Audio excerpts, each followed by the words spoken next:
also record this. Everyone, thanks for coming. Today we're doing travel PR, so everything traveling with PR, next destination, the Windy City. We'll have our e-board introduce themselves. Taylor, if you want to. Yeah, hi everyone. My name is Taylor Williams and I am the chapter president.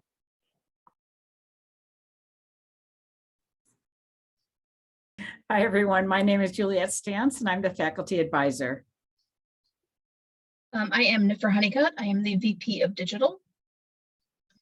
Hi, I'm Sabrina Fitch-Minton, VP of Diversity, Equity, and Inclusion. Hey everyone, I'm Melania Tuchka. I'm the VP of Professional Development. Hi, I'm Christina Milich. I'm the VP of Membership. Hi, I'm Holly Genby and I'm the VP of Events. Hi, I'm Kavitra Reddy. I'm the VP of Social. And hi, I'm Giselle Vaina and I'm the VP of Communication.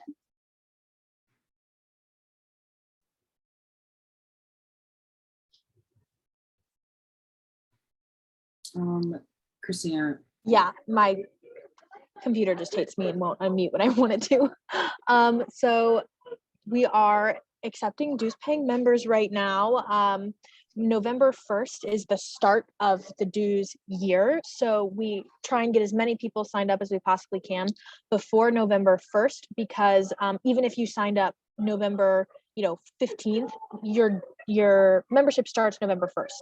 And so we try and get everyone signed up before then. And there's a lot of really cool advantages to being a member, such as like PRSSA national webinars and events, case studies and scholarship, lots of scholarship opportunities for students, as well as like there's more duesership opportunities as well for like anybody who wants to be a member but is worried about the price. We don't want anyone to ever feel like they can't participate because it costs money. So please email Juliette if that is something that you're thinking about. And other big advantages are things like mentorship at the national level. You can sign up to get a PRSA mentor, which I actually just did. So I'm waiting to hear back to see, who my mentor is going to be. But being a dues paying a member comes with a lot of really, really cool advantages. And one new awesome advantage is, since we're hosting the district conference, if you're a dues paying member, you can get involved and help host a huge district conference. When we hosted it 2 years ago, over 150 people attended, and we got to go to all kinds of really cool agencies around the city. And it's just a really cool opportunity. If you become a dues paying member, that's the way to do it.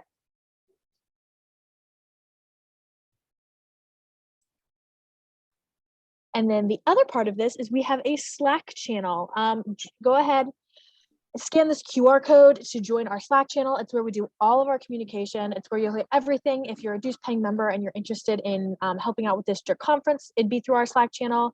If you're a dues paying member, we have a members only channel too, where we're going to have special events or special conversations and different things like that are specifically for members. So to get involved and to make sure you're getting all of the most up-to-date PRSSA DePaul communications, go ahead and join our Slack channel.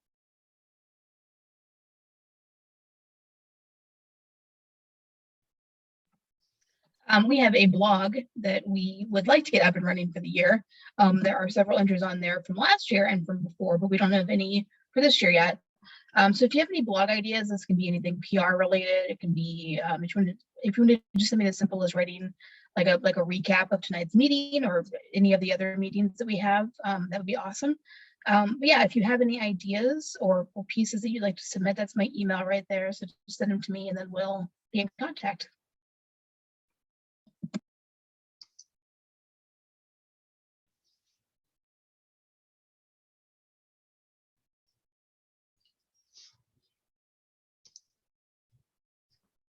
I don't know if Melania had to jump off for a second, but No, I'm good. This okay. is from last week, actually. I don't have really any updates to share with you guys, but I do recommend, I'll send links to this in the Slack channel and in Zoom, but I recommend that people sign up or ask permission to join the PRAD program LinkedIn group.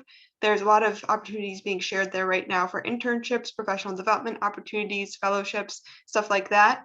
And the Washington Media Scholars Foundation is actually hosting a career fair, a virtual one, with a few media companies that are based out of Washington, D.C. this Thursday. So if you just want to check out their Instagram, they have more information about joining that below there. And yeah, I can send a link to that as well. And yeah, that was also mine from last week, but this is still open if you guys want to apply. Yeah, so as Christina mentioned, we are hosting the district conference in 2022. It's called Progress Report. And if you are a dues paying member, and it is really an exciting process to be a part of working on the conference. So we already have a great lineup of directors selected for positions, but we are opening up to smaller roles as well to work with our directors. So here are the roles that are right here. Applications are on a rolling basis, but we'd love to start working with you as soon as possible. We promise, like with these smaller roles, the commitment is minimal, but because you are helping to, helping to host a huge Midwest district conference, it will be definitely an exciting time getting the chance to network, connect with agencies around Chicago, meet students from other PRSSA chapters from other schools and so forth. And yeah, just really get some event planning experience and, event planning experience and other kinds of work on your resume. So this form will be sent out on social media and in our newsletter. So stay tuned. We also have an Instagram handle for updates on our district conference, which I will be posting in the chat.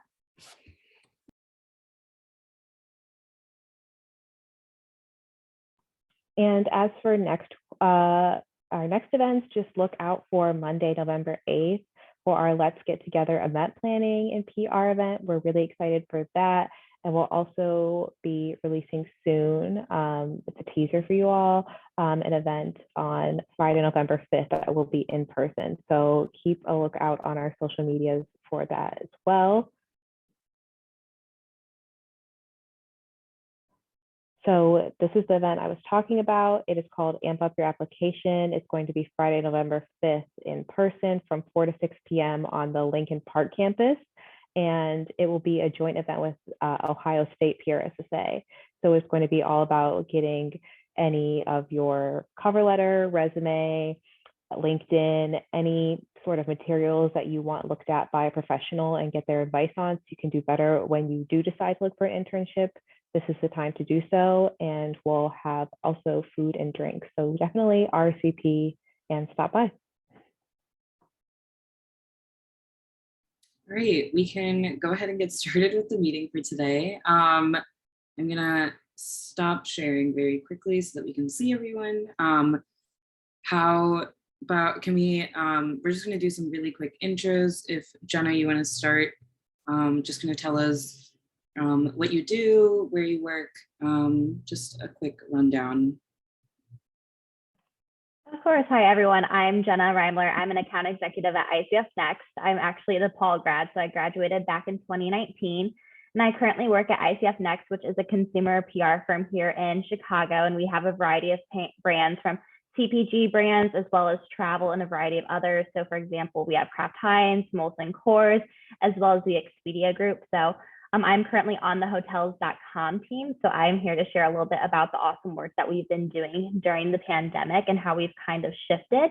And I can actually share my screen. I pulled together just a little bit of an overview of the work we've done, so you have kind of an idea of what we do. So am I able to share my screen? Oh, perfect. Okay, so I can kind of give you a rundown of the consumer type of programs that we do. Are you all able to see my screen? Let me see. Not yet. I found it. Sorry, I'm not that good at Zoom. I'm usually kind of gal. Are you able to see it now? Perfect. Yes. So just a little bit about the work that we do specifically on hotels.com. So we do a lot of consumer facing work. So hotels.com is a very irreverent brand that likes to offer one-of-a-kind consumer experiences. So before the pandemic or before COVID and BC times, we really created these kind of awesome in-person events, such as our Lisa Frank flat, where you could actually book a stay at this LA hotel and live out your Lisa Frank dreams. We've done other room build outs such as the Bread and Breakfast Hotel, where you could book a stay at this carbo loaded hotel room in New York City. We launched it just after the New Year's, where we are encouraging people to break the resolutions, and you could actually eat carbs off the wall. We also vented in smells that smelled like baguette. So really building out that kind of one of a kind experience. And so we're all about those one of a kind experiences that you can experience in person. However, once travel came to a halt during the pandemic, we really had to shift our mindset and figure out, okay, how do we keep hotels.com, a travel brand, top of mind with consumers when they aren't traveling? So we really shifted what we did to tap into some of the trends that we were seeing during COVID when travel wasn't at its peak.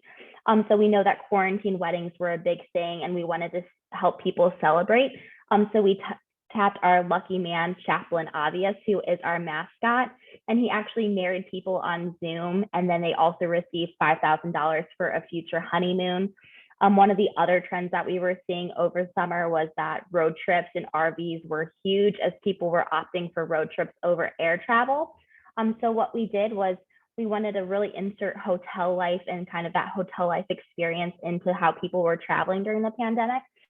So at the end of summer, we let people submit pictures of their hunk of junk RVs that they purchased with their quarantine regret. And we gave them hotel.com gift cards so they could live their best hotel life in hotel rooms later on when they felt comfortable traveling. Another fun one that we did was that we invented this hotels.com road trip robe. So one of the quintessential parts of hotel life that we like to tout is the comfy hotel robe that you get to really lounge around in. So whenever you're in the car, you could get this hotel's road trip robe, and it was complete with everything you needed. It had a little mini bar snack pouch.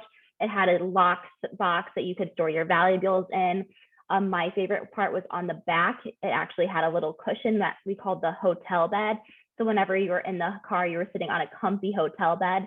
And in addition to this robe that you purchased for $150, you also got $15,000 in hotels.com gift cards.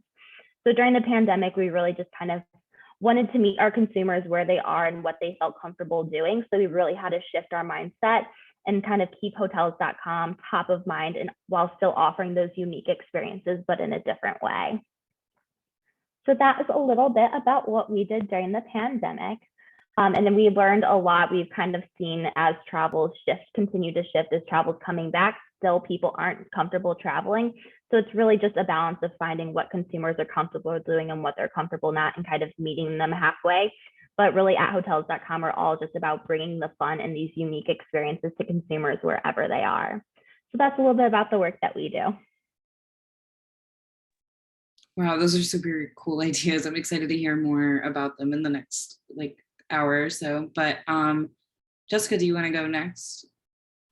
Sure. My name is Jessica Cabe. I'm the PR and Communications Manager for Chicago Loop Alliance. We, at this point, are probably best known for Sundays on State, which we put on this past summer in an effort to attract people back downtown. I also have a little bit of slides.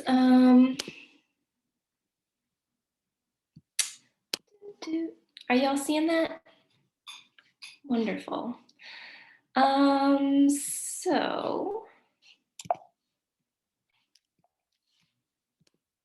Okay. Wow, you'd think I'd be better at this by now. So yes, Chicago Loop Alliance is a downtown management organization that basically our job is to just make the loop as attractive and vibrant as it can be. We are a membership organization. We have about 300 member businesses. So basically like a chamber of commerce specifically for the Chicago Loop. We have a foundation arm. We do a lot of public art projects, a lot of murals, and a lot of public events, free public events. And then we also manage the State Street Special Service area. basically the properties along State Street in the Loop pay additional taxes to get additional services, and we administer those services like landscaping, snow clearing off the sidewalks, and things like that. This is the geography of the Loop according to us. So I'll just go through some of our program areas: beautification and enhanced services. That would be like the landscaping I mentioned. We have a street team on State Street 7 days a week.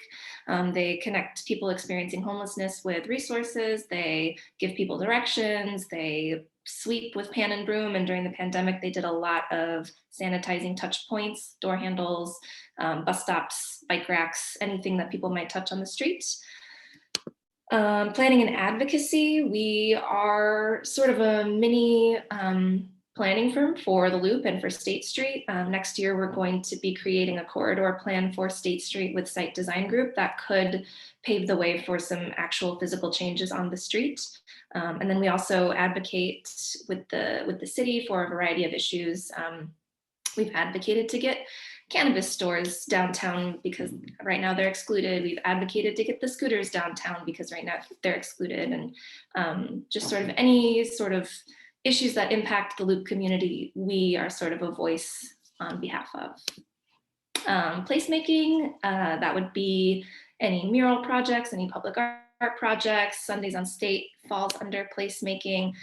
Sundays on State, for those who don't know, was a series of 8 events this Sunday that shut down State Street to car traffic and invited folks to experience some vendors, live performers, active recreation opportunities. We had a roller skating rink in the middle of the street one week. So it was a huge success. Over 500,000 people came. The survey response was like blew all of our minds. It was really a positive experience, and got a lot of people downtown who hadn't been downtown in a while. We also work in economic development, and something that we did during the pandemic was, and we're still doing this, we started releasing these monthly reports that track different metrics to show the Loop's swift decline at the start of COVID, and then eventually its recovery.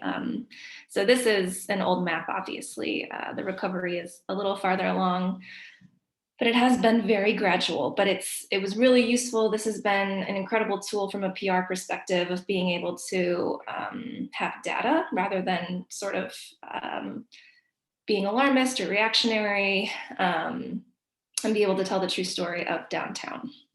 This has metrics like pedestrian activity, hotel occupancy, CTA ridership, office occupancy, and parking volumes. We have a marketing department, which I am a member of. Our marketing team is 3 folks, including myself. We do a lot of destination marketing. We have sort of control over the CTA kiosks on State Street. We do some print, we do a lot of digital, and then PR and communications falls within that. So I am tasked with telling the story of everything Chicago Loop Alliance does, and also be sort of the voice of downtown, which became very important last year. Like I said, we're also a membership organization. We've got 300 member businesses, everything from local bakeries to the Art Institute to real estate firms and law firms. So it's a very wide variety of industries in our membership. And that is pretty much it about Chicago Loop Alliance. Great. I actually had a chance to go to Sundays on State a couple times and loved it. So it was like a fun little thing to do on Sundays. Ramsey, I don't know if you and Michael want to tag team or if you guys have different descriptions, but if you want to go ahead and get started, introduce yourself. I can get us started. We actually also have a deck that we would like to share, and we'll look that up in a couple of seconds.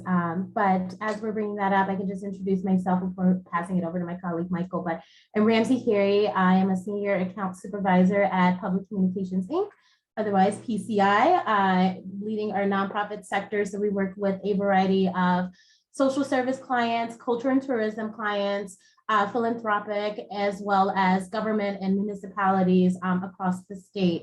And the nonprofits, we also work, both local, regional, national. So we have different kind of varying scales of the clients that we're working with in our sector.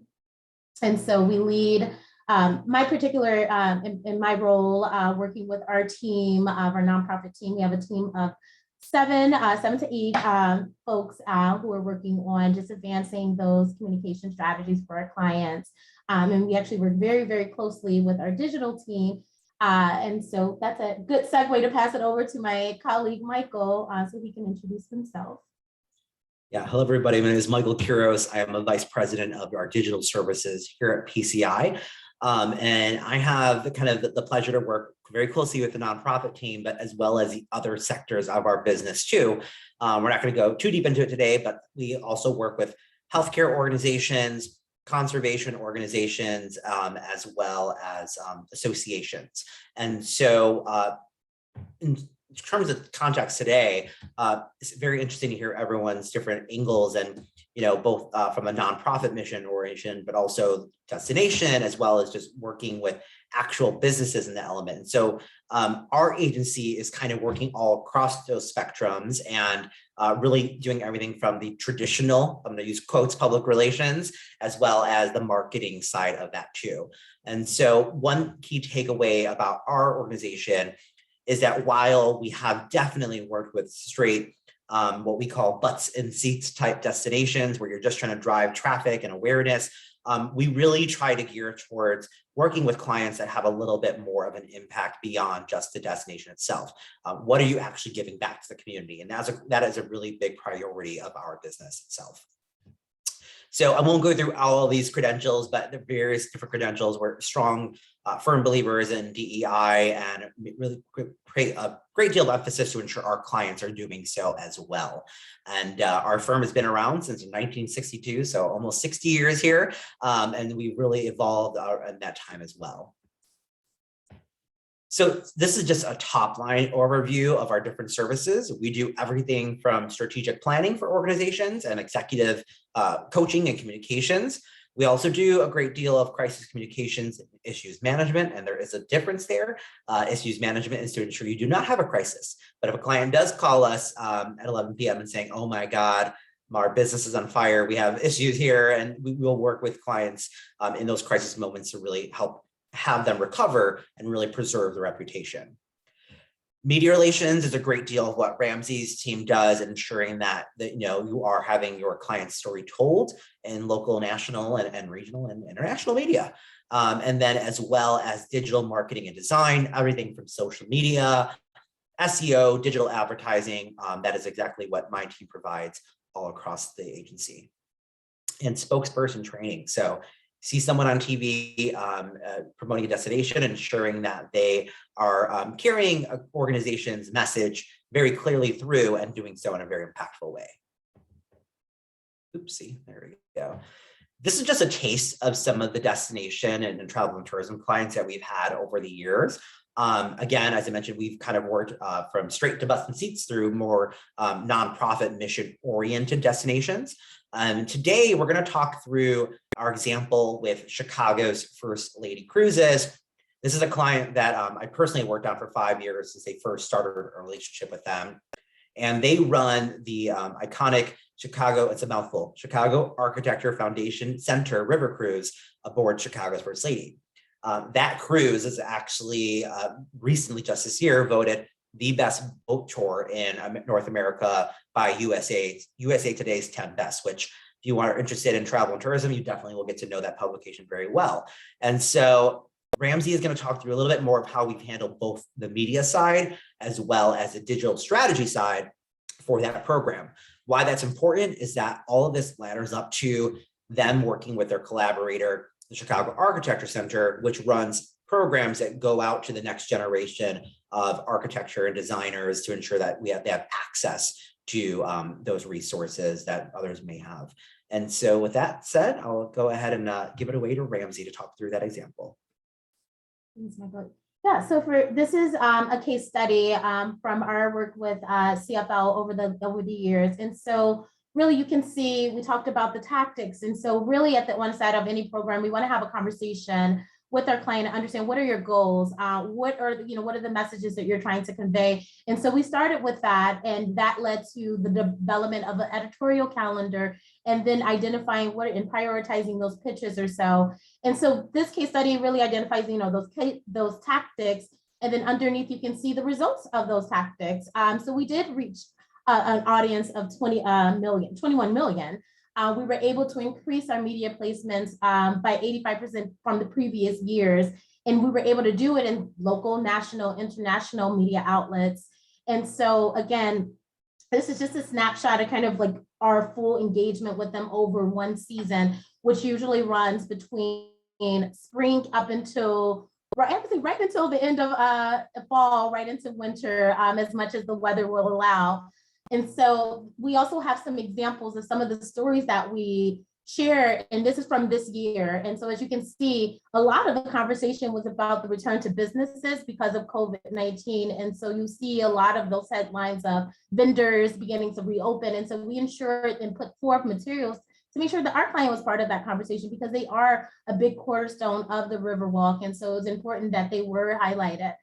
You can also see that USA Today piece that Michael was talking about in 10 best. And so because that was a public driven contest, we actually put together a strategy very dedicated to telling that story, zoning in on what was the important factors or aspects of the CFL tour that makes it important, that makes it special, makes it the number one. And so in that strategy, we used earned, shared, paid media in some cases, really identifying what are those ways that we can get that story told, and it resulted in us being number one.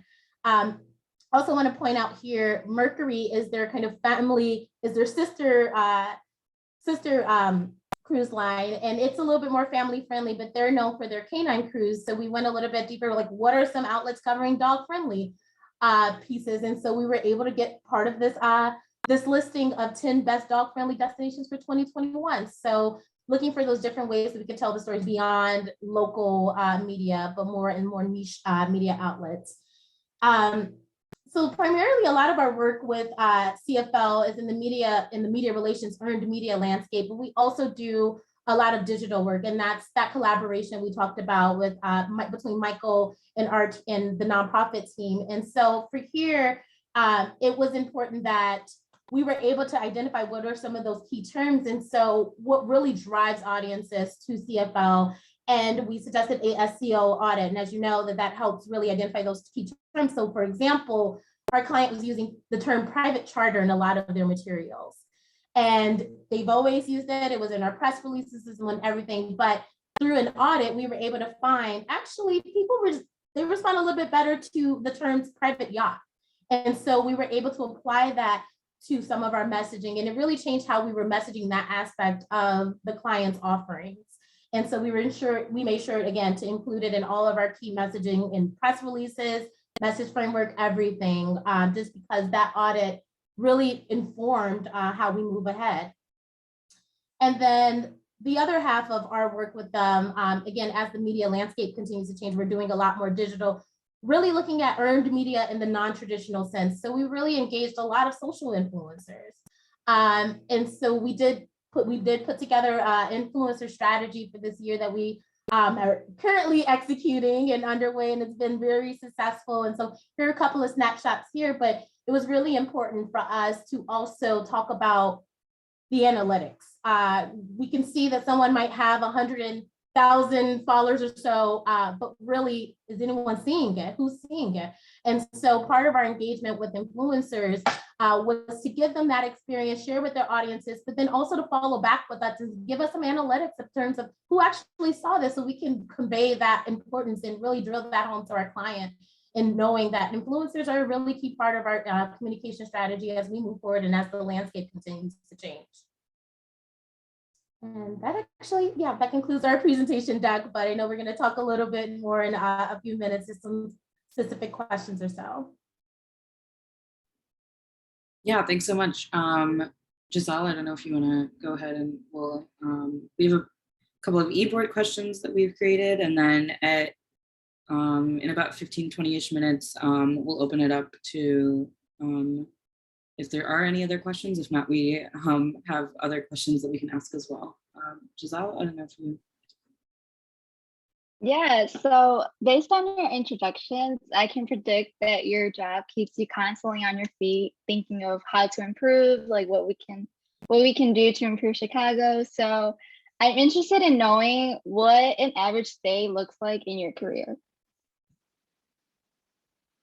Whoever would like to start. I can go and get started on our end of PCI.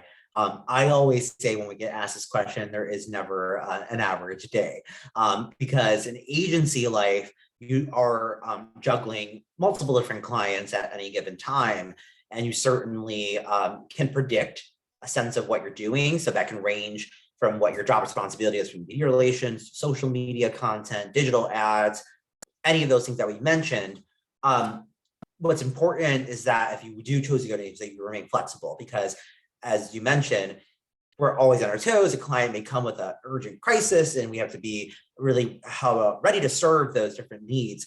That said, especially when someone starts in their career, you can expect a great deal of monitoring and research. Those things are very important to understand how a brand is being mentioned and how it's favorable, is it positive, negative, neutral, and then really have devise strategies from there to execute upon what we have really scoped out for the client. So the answer is it depends, but always ensuring that you have a really good understanding of what your client's needs are and being adaptable to that. I can jump in too. As Michael mentioned, I'm also from agency, so every day looks different.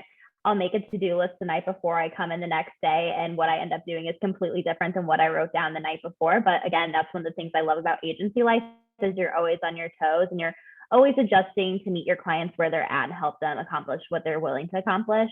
But like an average day, if I had to have a so-called average day, usually, like Michael said, it starts with monitoring. So I always do a quick scan of the news. I read my newsletters, such as the Morning Brew, the Skim. I have a lot of trade newsletters too, specifically for marketing and ad trades, as well as travel and CPG, just because those are the brands I tend to work on. And then throughout the day, there are client meetings. You'll be drafting media materials. I know a lot of our interns and double AEs, they start out with kind of those key message documents, drafting those key messages of what we want to communicate through programs, building media lists and researching reporters that we want to pitch, because especially now as newsrooms are shrinking, it really is important to be targeted with your media outreach, especially because as we are doing programs, you want to reach different verticals. For example, you saw that bread and breakfast room that we did for hotels.com. That was a great travel angle, but with that, we are also able to pitch food reporters, because they're like, come eat this awesome food and this unique hotel experience.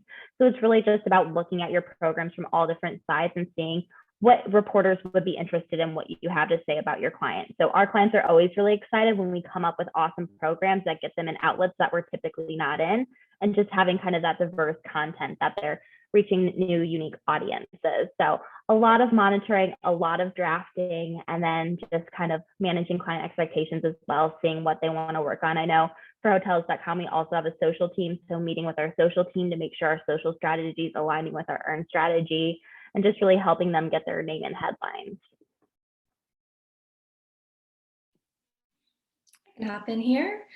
I will say that we also don't have like an average day, but I will tell you what my ideal day would be. My ideal day at work would be to come in, read the news. I usually, I get newsletters from all the local outlets. Most of our coverage comes from Chicago media. And then we also, like our niche is sort of urban planning and downtowns. Sorry if there are strange noises. My cat is trying to eat a loaf of bread on my counter right now. So anyhow, I read like urban planning publications like Bloomberg City Lab. I read other national outlets regarding downtowns. And of course I check our coverage and send that around to our staff. I love the days that we launch something. Anything big is very exciting. There are so many moving parts. There's obviously a press release component. There's usually some sort of digital component, a microsite, a web page, whatever it may be. And then a lot of times we'll send dedicated email out to our consumer list. So that's always very exciting and very fun. We usually get some interview requests, and it's really fun for me to write talking points for my CEO and work with him to make sure that he is up to date and knows all the right things to say. And then hopefully there is a happy hour involved with my staff.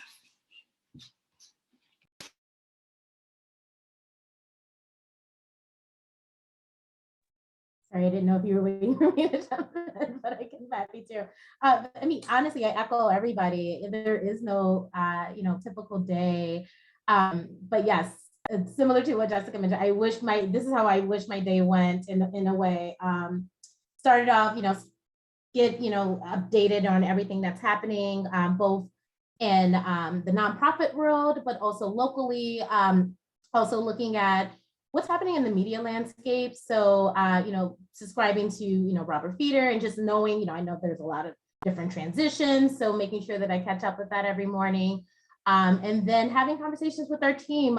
So I do have one dedicated day a week where I have one-on-ones with every member of my team. And so we talk through, what are some projects, what's happening, how can we help you, especially in this virtual setting is really important to have that touch base with team and that touch point. So that's one of the typical days. And then of course, client meetings and other internal meetings throughout. Well, thank you. It seems like a pattern, like constantly when we ask this question, it's kind of like there's no average day, which at first to me was like kind of scary, but now that I keep hearing it from our speakers, it sounds like a little bit more fun because it like makes your day interesting. So thank you. To keep this Q&A going, what are some key skills needed to be successful in travel and tourism PR? Or like in other words, what are some classes that you might suggest for like some college students to take right now so they can take that knowledge into the workforce? I can go ahead and kick us off if you would like. So I think some important skills to have even just across any career, but especially in travel and tourism PR is just your ability to kind of prioritize. Again, especially if you enter an agency, things are constantly changing. So it's just really important to adapt to clients and their asks. I know during COVID, when COVID first started with our hotels.com client, we're typically just researching and pitching our programs and coming up with these big splashy ideas. However, we didn't know what the landscape looked like. So we really had to take a step back and move more into a monitoring role. So just getting a temperature check on how people felt about travel, how people were receiving their brand. So it's really important to kind of adjust with your clients as they go through different seasons with their business. And then also just knowing how to ask for help if you need it, especially like in an agency, if you're super busy with work, just being able to tap your teammates to help out with other asks that you have. Because at hotels.com, we're constantly planning for multiple programs at once. So we're planning for a program in Q3, Q4, and we're already planning for 2022. So just knowing to kind of ask your teammates for help wherever you need it. And then research skills especially are important, especially with hotels.com. We do a lot of research on destinations. For example, we just pitched a program that had a roundup of properties that are available on hotels.com that were featured in succession. So kind of researching those properties and seeing how they're tied to the show, rounding them up, and then sending them out to reporters to kind of get in on that pop culture moment. At hotels.com, we're really about kind of inserting ourselves into those pop culture moments that are relevant with our travelers. So researching and seeing how we can insert hotels.com into those conversations.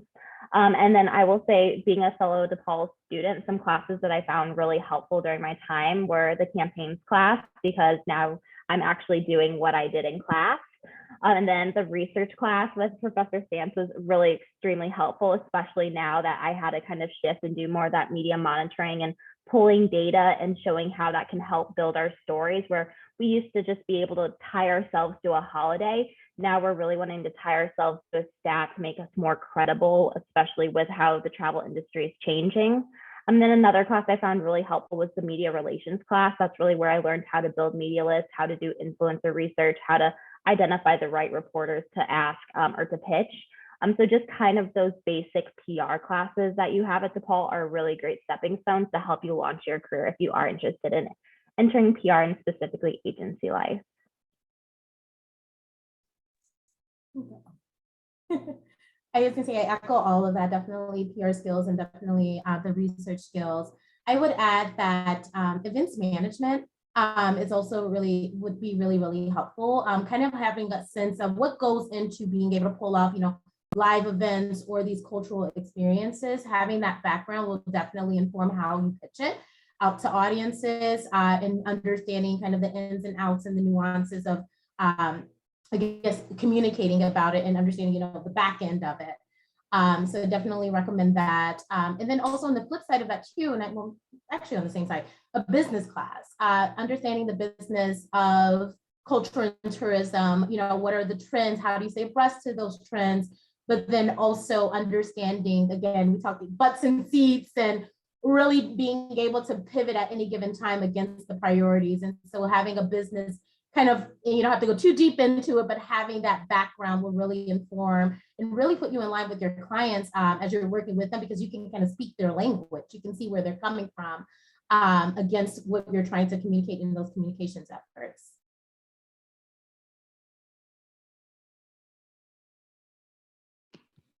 I would say, so I actually I studied journalism and I worked as a journalist for a couple of years before shifting into PR and marketing.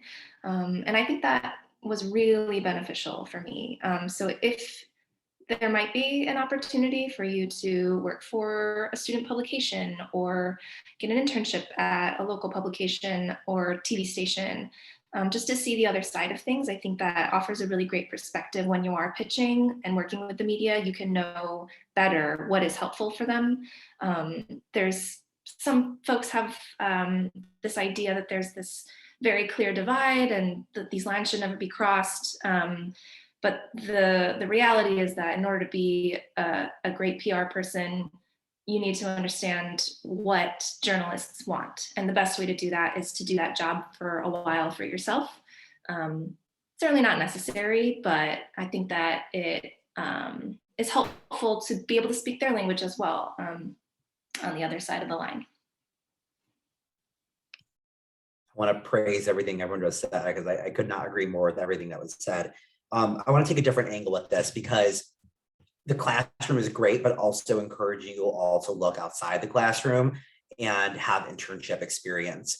I am heavily involved in our agency hiring, and the candidates that stand out are the ones that also have a good amount of internship experience. And when I was in college and I went to UIC, so I was local, I had 5 internships, and that was intentional because throughout my tours, I wanted to see which part of communications do I like, because right now PR means many things to many different people, and there are way different pathways to go. It's not just the media relations side of the house anymore. And so, I did an internship in media, did an internship in events and broadcasting, and then in social media, and really started to understand which of those pathways I wanted to go with my degree. And so would encourage everyone to A, go get as many trips as you can, but B, also find which type of communications path is going to be best for you, because they definitely are many opportunities out there. Thank you. I definitely feel the suggestions for the classes and the skills and the internships is definitely a great help, especially with like students not knowing like where to go, how to like build their resume. So those are tips I'm personally going to be taking also. So thank you so much. Another question that I have are, what are some pros and cons in your industry? Or is there like something that you wish improved in the future?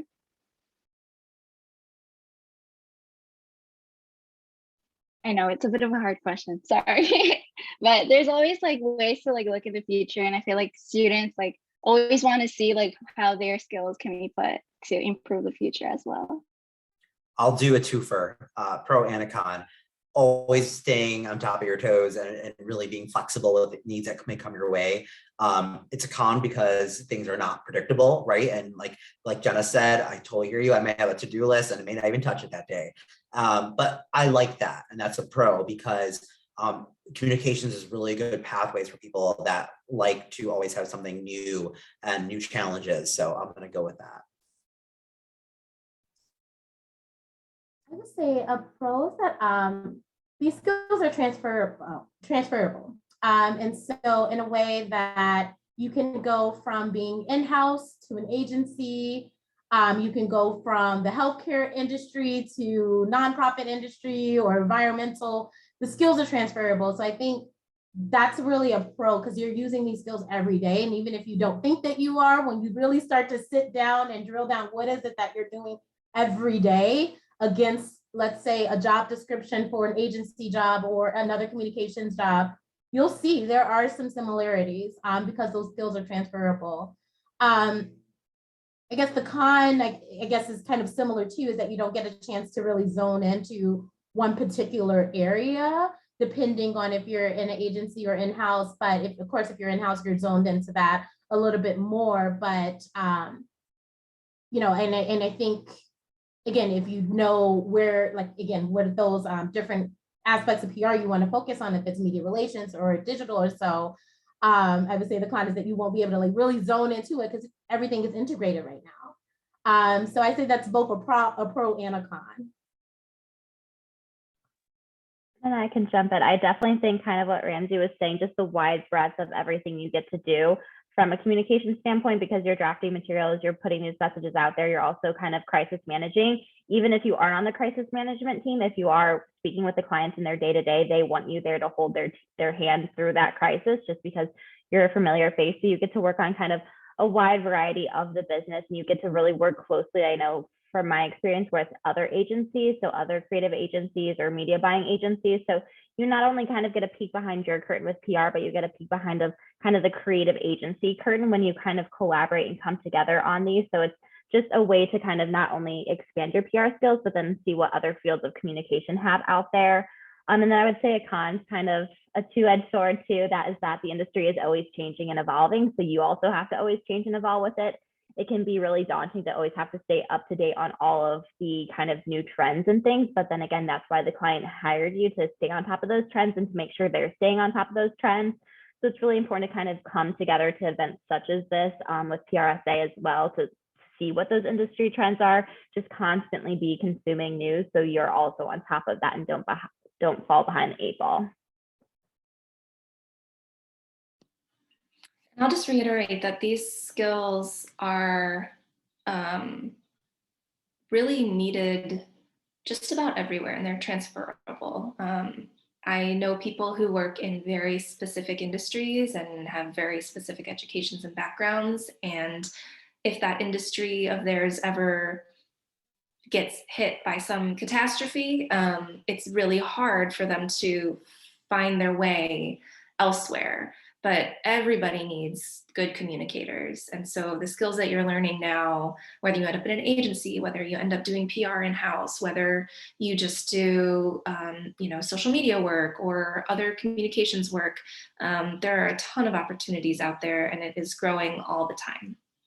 I would say a con perhaps, and in my experience, it's been a small one, but I feel like communications maybe doesn't get the same level of respect that other professional areas do. It can be rare to have an executive level communications person. Often you are working under marketing people, as I am.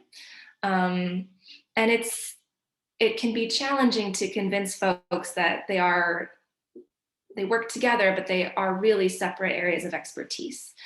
So that's something I've learned, something that I found sort of interesting, kind of stumbling into a PR career, is just at times it can feel like, because those skills are so transferable, for people who don't necessarily have them, they might think, anyone can do this. We all speak, we all write sentences, we can, do this work. But we know that it is a very specific skill set and a lot of work to be in this profession. Thank you so much for all your responses. Right now at this moment, we're gonna open it up to anyone to ask you all any questions. And yeah, Holly, if you would like to ask. Yeah, so thank you all for speaking to us tonight. I really enjoyed it.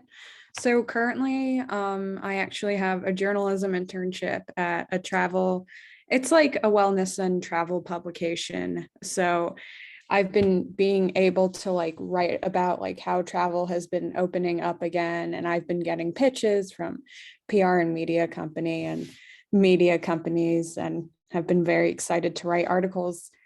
So when you're posting, like, sending press releases and stuff and pitches to the media, have you found them ever since the pandemic, ever since the pandemic as opposed to pre-pandemic, have you found it generally easier or harder to pitch to the media? I can jump in since I was doing some pitching this morning. So I will say one trend that we've found across the board, not just specifically with travel and tourism PR, but all PR, is that newsrooms are shrinking. So a lot of our friendlies that we had contact with, they're either not at those publications, or they're at new publications, or they're writing new things.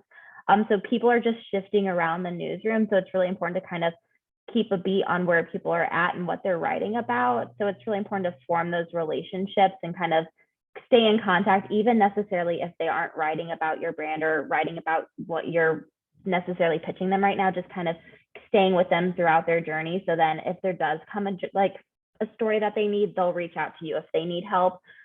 We've also found that media have been reaching out to us specifically for data points, just because, like I said, data has been really important with travel specifically since the pandemic. Travel has been opening up.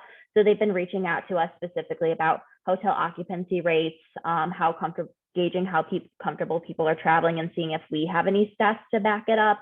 So just being able to kind of work internally then with our hotels.com analytics team has been really beneficial for us, because then we're able to help our reporter friends write those stories with the meaningful statistics that they need.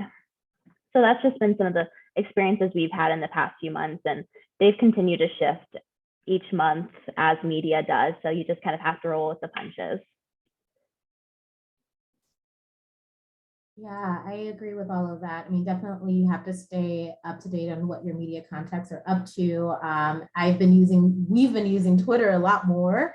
We're finding that a lot of journalists, before it was, send me all your pitches, but now they might send a tweet and say, hey, I need a story idea right now. And if you're not on Twitter checking that, or you're not, in the know or following the right people, you might miss that beat. So really relying a lot more on that digital front to inform kind of, some of the best people to pitch at any given time. But also, I just noticed that before it was so easy to pick up a phone and just call. With everyone at home, everyone's using their cell phones. So if you don't have that relationship, being able to kind of cold pitch and have that personal touch has been a little bit of a challenge, but also finding that also informed our approach to our pitches when we're sending them via email, is remembering that journalists are people too. They're going through the same things that we're going through right now. And so in some of our pitches, taking that more personal touch, taking that more, hey, how are you doing with all of this happening, has been beneficial to us. We've definitely seen an increase in kind of the response in our outreach, is because we personalized it a little bit more given everything that's happening right now. Yeah, I wouldn't necessarily say that pitching has become easier since the pandemic, but we at Chicago Loop Alliance have certainly become busier, and we have been fielding way more press requests, and that's been really good for us, because we've been able to form these relationships even when the stories are hard, even when the questions are difficult. It's been great to have the opportunity to be part of the narrative and sort of shape the narrative. And in the process, we've developed a ton of relationships with journalists, mostly in Chicago, but also national outlets who are writing about downtowns across the country. And how the pandemic is affecting them, that we just really weren't getting those opportunities falling into our laps before. Downtown Chicago was just sort of chugging along, and we were pitching events that we were throwing, or we have some destination marketing campaigns in summer and at the holidays time that there's a PR component, but it was just so natural during COVID for the association managing downtown to be sort of the go-to source for what was really happening. So not easier, but definitely busier and beneficial, in that we have made a lot of connections that we are maintaining now.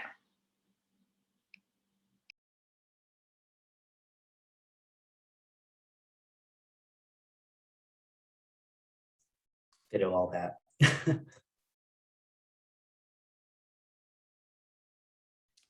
Cool. Well, if it is almost at the hour, so if no one else has any other questions, I'll go ahead and share my screen again, and we'll wrap up. Thank you guys so much for all the insight and for taking the time today to be here.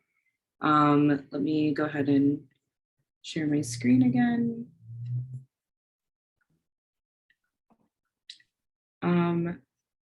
I can talk about this. We record these meetings, and so if you missed a little bit, or you were a little bit late, you can go back and rewatch. We have a YouTube channel, and we usually post them about a day or two later, so it'll be up there shortly.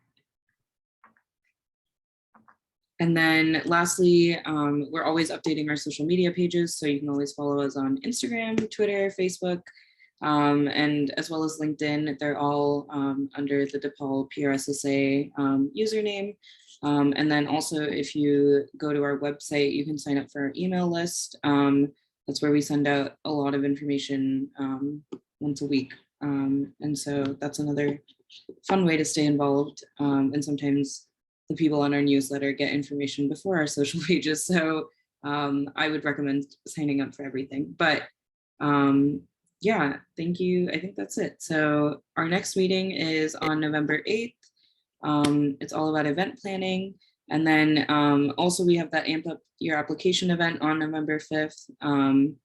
And we're very excited to see some of you in person on the 5th. Juliet, I don't know if you want to jump in. Yeah, I just wanted to know can we get a group picture with everybody who is willing to turn their camera on, and before, can you do that, Pavitra? Yeah, I'll go ahead and give me 1 second. We can all look happy and smile. We want to update it on our website. We have a Zoom picture, but it was from last year, so we have new faces. So. All right, I'll give everyone a 3-second countdown, and then give me a second to take a couple. But all right, 3, 2, 1. All right, perfect. Thank you, guys. Thank you, everybody. Yes, and thank you so much to all our speakers. We really appreciate it. It's so informative and inspirational too. Yes, thank you so much to our speakers, and we'll share their contact information through our newsletters also if you want to connect with them as well. So thank you, everybody, and have a good night.